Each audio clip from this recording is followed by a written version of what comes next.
wisdom is that which exists, when, under the transforming influence of the true model, cultivating one's nature according to the true model till all departments of deliverance are completed, one reaches the state where the temporary gives way to the eternal and is grafted on to the eternal mind, manifesting itself in the three spiritual institutions of Buddha, of law, and of priesthood, hence called the perfect and pure wisdom, because all who are dependent on the senses alone are unenlightened.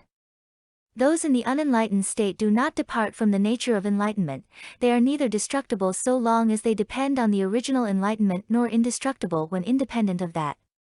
Just as the water in the ocean, on account of wind, forms itself into waves, wind and waves being inseparable, and yet motion is not an attribute of water, for if the wind ceases the waves also cease, but the fluid nature of water remains indestructible, so the true nature of man is a clear pure mind.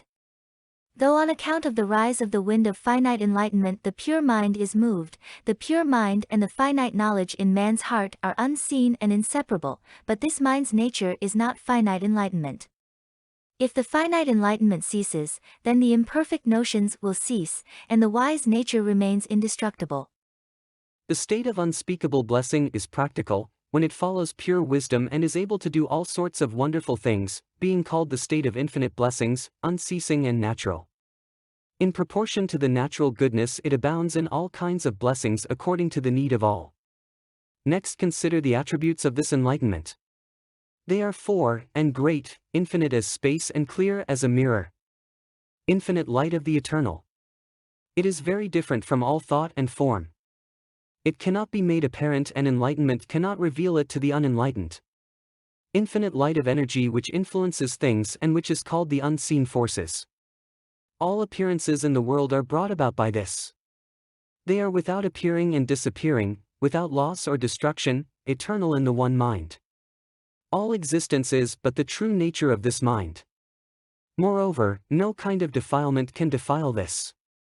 Its wisdom remains unchanged, full of perfect energy, influencing all men. Infinite light of the law of deliverance, called the invariable law of salvation, which sets aside the hindrances of pessimism and the hindrances to ordinary wisdom and leads one out of the state where the mortal and the immortal are combined so as to attain the perfect free light of life.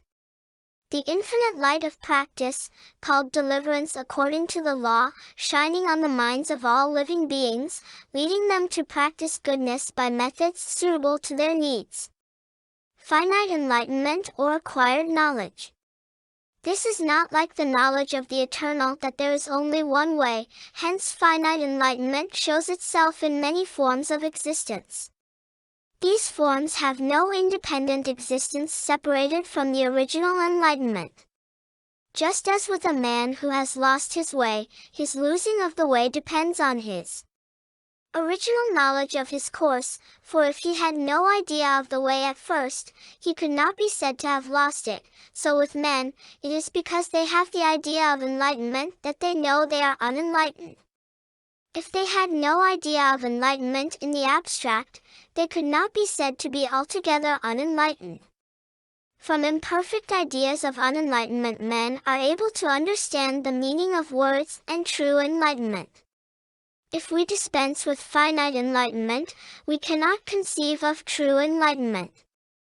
First, finite enlightenment may be viewed in three ways always inseparable from it: sensation.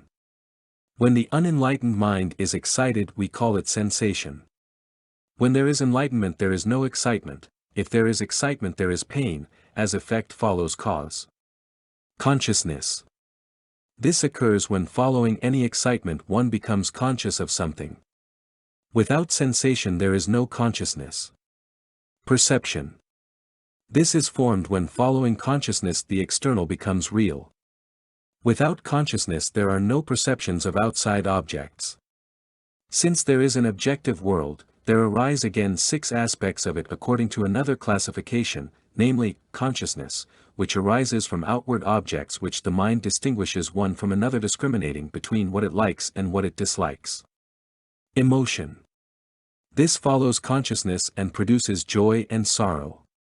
These false ideas arise from constant partial enlightenment, attention. This follows emotion, reaching after everything, seizing on joy and sorrow, and cleaving to them with the whole mind. Conception. This follows perception, distinguishing it by giving it a name. Will. This follows the giving of names to things in all sorts of action. Discrimination. This is the result of different action, and is inevitable.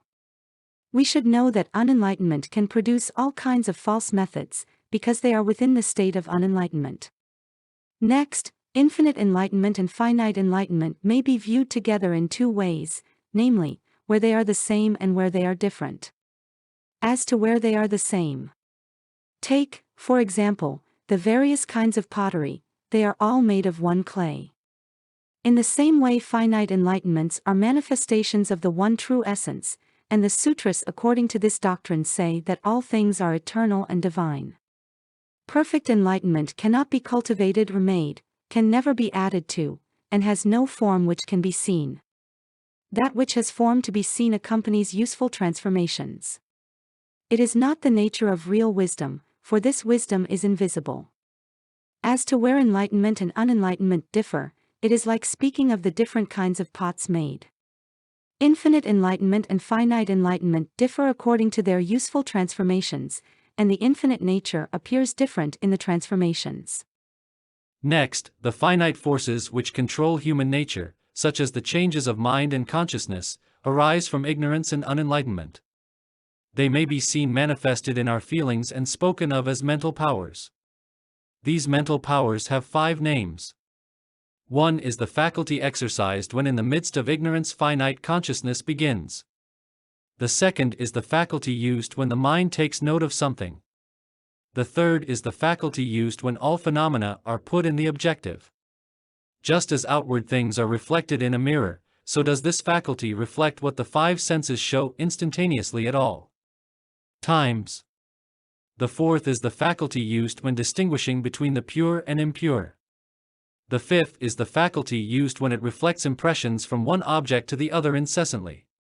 It retains the past infinite manifestations of one's own existence with all their good and evil. It ripens into the knowledge of the causes of present and future joy and sorrow which are the unfailing results of our deeds. It is able to call up the past, lay it instantly before our mind, and to call up our finite knowledge of the future.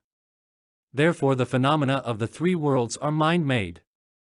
Without mind, then, there is practically no objective existence. Thus all existence arises from